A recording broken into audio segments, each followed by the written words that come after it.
10 ans plus tôt, Gabriel était l'enfant gâté de la réussite. L'argent lui avait appris à parler fort, à rire haut, à regarder les autres de haut. Jeune héritier sûr de lui, entouré d'amis tapageurs et d'orgueil facile, il croyait que la vie était un terrain déjà gagné. Un soir d'hivernage, alors que la pluie avait lavé la poussière rouge des rues, sa voiture luxueuse tomba en panne devant un petit café de quartier. Un de ces cafés modestes, aux vitres embuées par la chaleur, où l'odeur du café noir se mêlait à celle du pain chaud. Agacé, Gabriel entra. Il s'assit sans saluer. Son regard balaya la pièce comme on regarde quelque chose qui ne vaut rien. La serveuse s'approcha. Elle s'appelait Léa. Son visage portait la fatigue de celles qui n'ont pas le choix. Ses mains travaillaient vite, avec précision. Elle enchaînait 2 gardes par jour pour payer les soins de sa mère malade, restée dans une petite maison au bord de la ville. Malgré l'épuisement, elle souriait, pas pour plaire, par respect d'elle-même. Gabriel, lui, ne voyait rien de tout cela. Pour lui, Léa n'était qu'un décor, une ombre parmi d'autres. Quand il eut fini, il se leva sous le regard amusé de ses amis. Pour l'humilier, il laissa tomber une pièce de 10 centimes sur une table sale,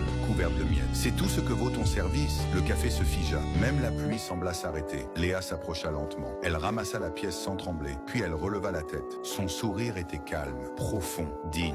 Un sourire qui disait « Tu as de l'argent, mais moi, j'ai une âme. » Gabriel détourna le regard. Il ne sut pas lire ce moment. Il ne savait pas que, dans les histoires africaines, chaque geste laisse une trace. La chute, le présent. 10 ans plus tard, Gabriel n'avait plus rien. Une faillite brutale avait emporté son héritage, comme un vent sec emporte la poussière. Ses amis avaient disparu. Son nom n'ouvrait plus aucune porte. Il vivait dans une petite chambre froide, aux murs nus. Chaque jour, il frappait à des portes.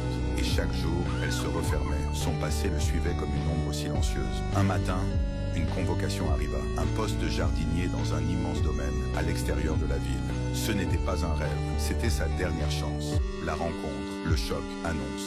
En Afrique, la main qui humilie aujourd'hui peut demander demain. Peut-on vraiment douter du karma? Alors,